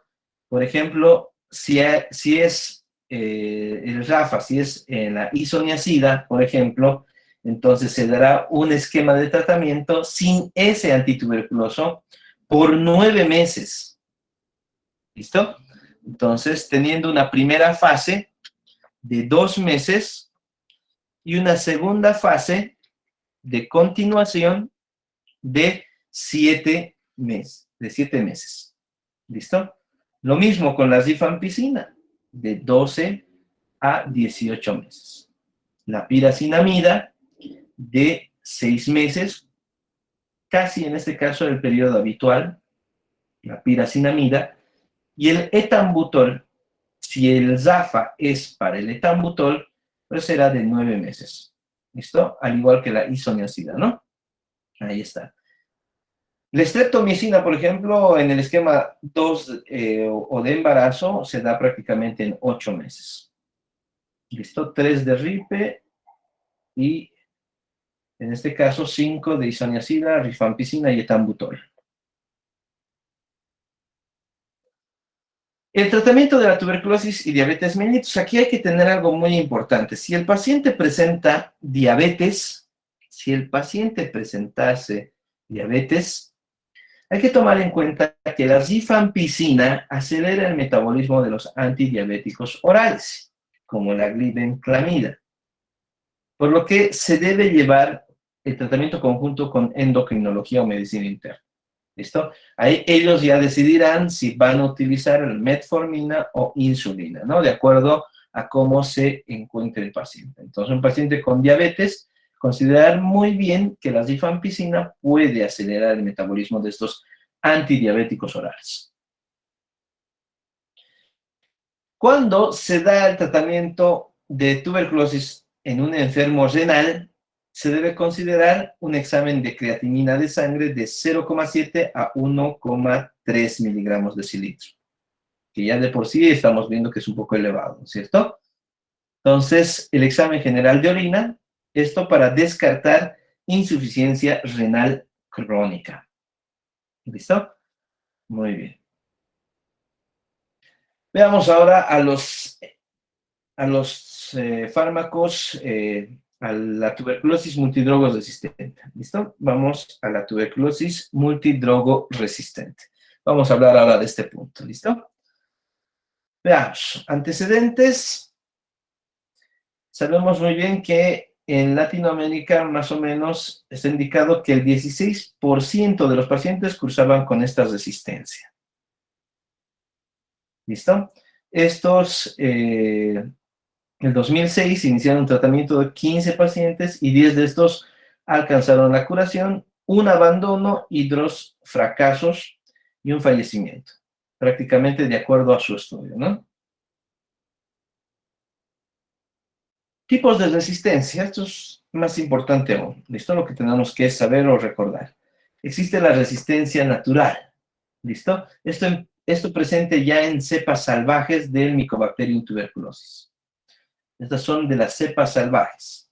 Puede haber modificación del sitio blanco, a nivel de la pared bacteriana, inactivación enzimática, material genético foráneo, puede haber bombas de flujo, ¿listo? Entonces, puede ser variada, ¿listo? La resistencia natural. Pero recuerden muy bien, esta resistencia es en cepas salvajes.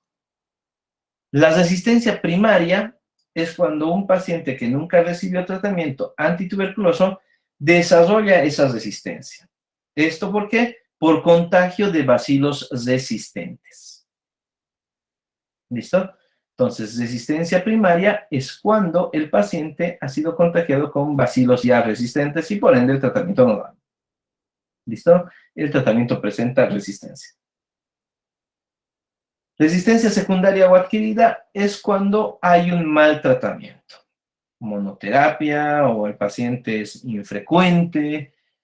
¿Listo? Entonces, ahí está. En la natural hay resistencia intrínseca, genes de resistencia, cambios en el estado fisiológico bacteriano. En la adquirida ya existen mutaciones a nivel genético. ¿listo? Y adquisición de plásmidos o transposones, que es la forma en la cual llegan a generar este tipo de resistencias, ¿no? La resistencia transitoria es cuando se puede encontrar al realizar un cultivo aislado con crecimiento de, en este caso, colonias, pero en una escasa cantidad, menos de 20. ¿Listo? Entre el segundo al cuarto mes del tratamiento.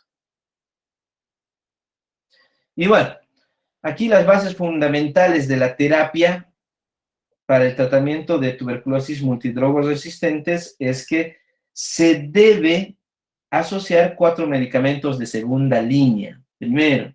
Segundo, siempre se incluye un inyectable, ya sea un aminoglucósido o capreomicina. ¿Listo? Incluir siempre una fluorquinolona. Y el tratamiento sigue siendo en 2 fases. La primera de 6 meses mínimo con inyectable y la segunda de 18 meses. Es sumamente prolongado. ¿Listo? Estas también van a ser, en este caso, directamente observados, van a ser administrados por el personal.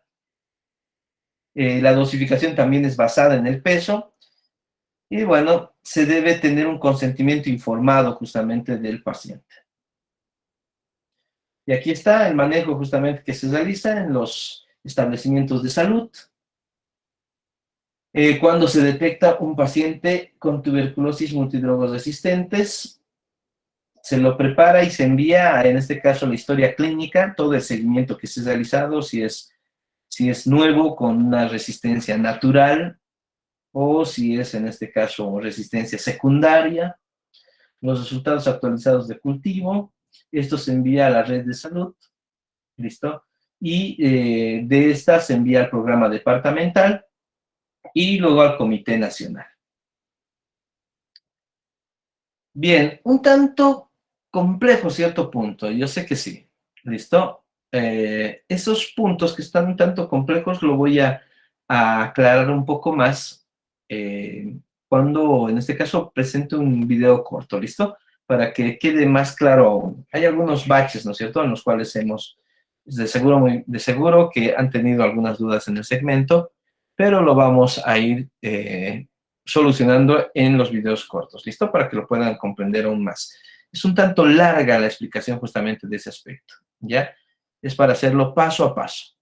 Bien, ahora vamos a resolver las preguntas que se han dado a lo largo de la residencia médica. ¿Vamos atentos, colegas? ¿Estamos atentos? ¿Comenzamos? Esto ya para no cansarlos más, ¿listo? Seguramente ya se han cansado. Bien. Veamos entonces la pregunta del examen 2017. Y este dice de la siguiente forma, ¿no? Se considera enfermo con tuberculosis a la persona con, ahí están los incisos. Respuesta, colegas.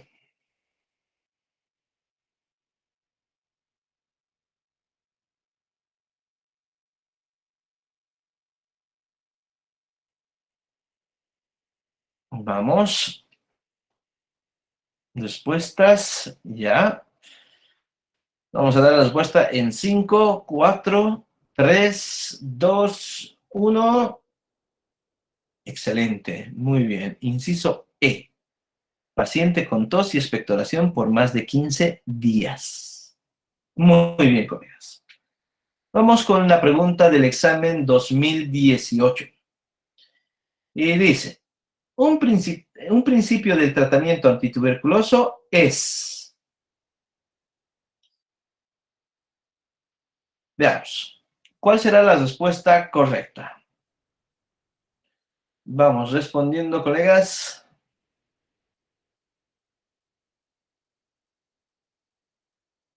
Un principio del tratamiento antituberculoso es...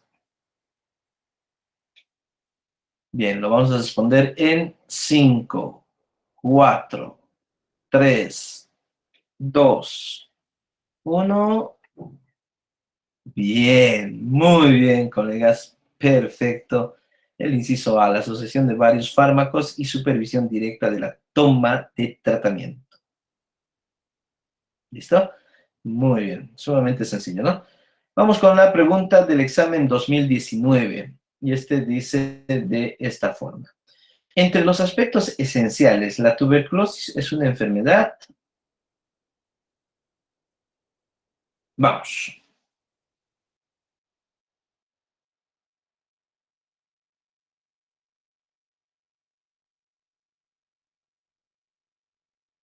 Bien, muy bien, vamos, muy bien. Ahora la respuesta va en 5, 4, 3, 2, 1. Excelente, colegas, muy bien. Inciso A. Social, infecciosa, contagiosa y de evolución crónica y curable. Vamos con la pregunta de la gestión 2020.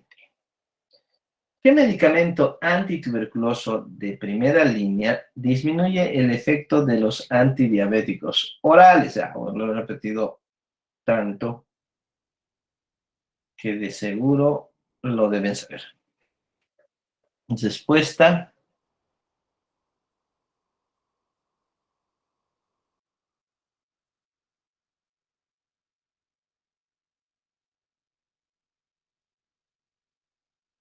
Bien. La respuesta es exacto, la rifampicina. La rifampicina, no olvidarlo. Muy bien, colegas. Vamos con la pregunta del 2021. Una persona enferma con tuberculosis pulmonar, VAR positivo, puede contagiar. Ahí están las respuestas, los incisos. ¿Cuál será la respuesta?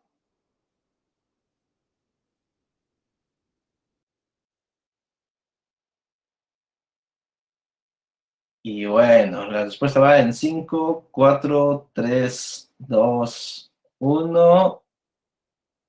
Muy bien, colegas, excelente participación, muy bien. La respuesta es el inciso B, excelente. Nadie se equivocó, está muy bien. Y bueno, ahí está. Muchas gracias por su atención. Esto continuará más adelante. También vamos a hablar un poco de tuberculosis el día de mañana, pero con relación al VIH. Y les agradezco hartísimo la atención dispensada. El día de mañana, como última clase, vamos a hacer alguna práctica también. Así que, bueno, los espero el día de mañana. Y bueno, si hay alguna duda, me la escriben también. En este caso, la vamos a ir respondiendo. Bien, muchas gracias, colegas, por su atención.